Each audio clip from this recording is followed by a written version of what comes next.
Mapalad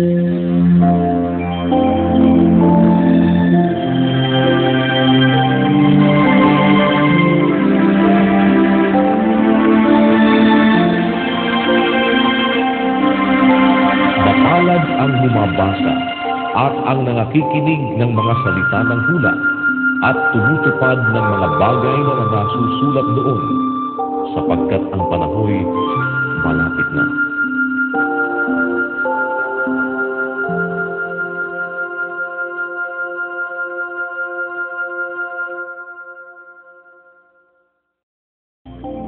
Galacia Kapitulo 4. Ngunit sinasabi ko na samantalang ang tagapagmana ay bata, ay walang pagkakaibang anuman sa alipin, bagamat siya'y Panginoon ng lahat.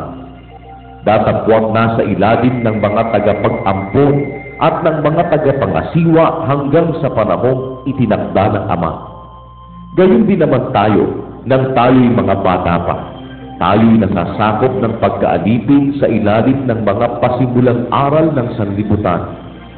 Datapwat nang dumating ang kapanahunan, ay sinugo ng Diyos ang kanyang anak, na ipinanganak ng isang babae, na ipinanganak sa ilalim ng kautusan, upang matubos niya ang nangasa ilalim ng kautusan, upang matanggap natin ang pagkukupkup sa mga anak.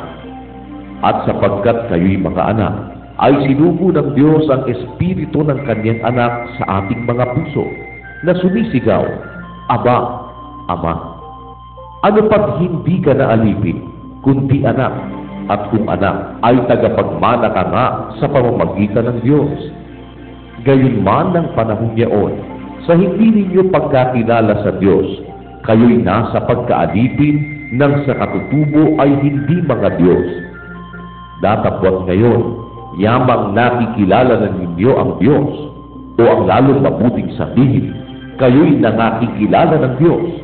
Bakit muling na nagbabalik kayo doon sa mahihina at walang bisang mga pasimulang aral na sa mga yaoy ninanasa ninyong magbalik sa pagkaalipin?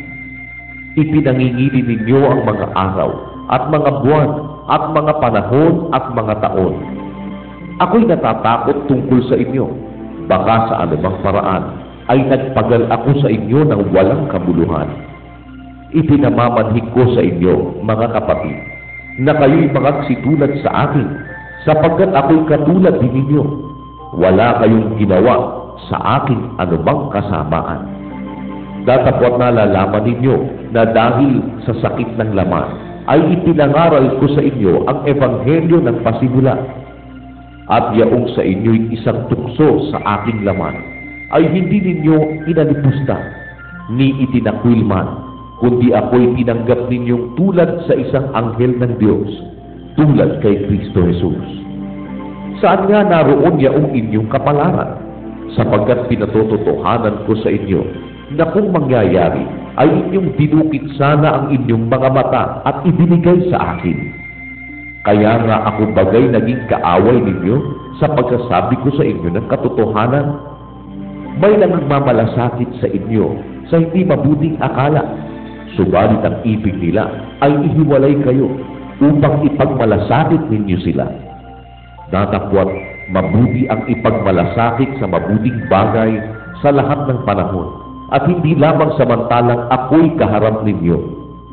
Maliliit kong mga anak, na muli kong ipinagdaramdam sa panganganak hanggang si Kristo ay mabadha sa inyo. Datapwat ibig kong makaharap ninyo ako ngayon, at baguhin ang aking tinig, sapagkat ako'y nag-aalinlangan tungkol sa inyo. Sabihin ninyo sa akin, kayong nagsisipagnasan mapasa ilalim ng kautusan, hindi ba ganinyo naririnig ang kautusan? Sapagkat nasusulat na si Abraham ay nagkaroon ng 2 anak, ang isa'y sa aliping babae at ang isa'y sa babaeng malaya. Gayunman ang anak sa alipin ay ipinanganak ayon sa laman, ngunit ang anak sa babaeng malaya ay sa pamamagitan ng pangako. Ang mga bagay na ito'y may lamang talinhaga, sapagkat ang mga babaeng ito'y 2 tipan. Ang isa'y mula sa bundok ng Sinai, na nanganganak ng mga anak sa pagkaalipin, na ito'y si Agar. Ang Agar ng ito ay bundok ng Sinai sa Arabia. At ito'y katulad ng Jerusalem ngayon, sapagkat ito'y nasa pagkaalipin kasama ng kanyang mga anak. Ngunit ang Jerusalem na nasa itaas ay malaya na siyang ina natin. Sapagkat nasusulat, magsaya ka, o baog na hindi nanganganak.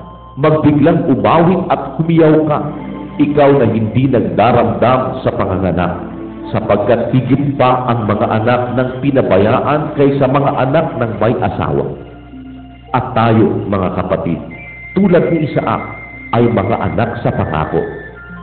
Datapwat kung papaanong yaong ipinanganak ayon sa laman, ay nag-usig sa ipinanganak ayon sa Espiritu, ay gayon din naman ngayon. Gayon man, ano ang sinasabi ng kasulatan?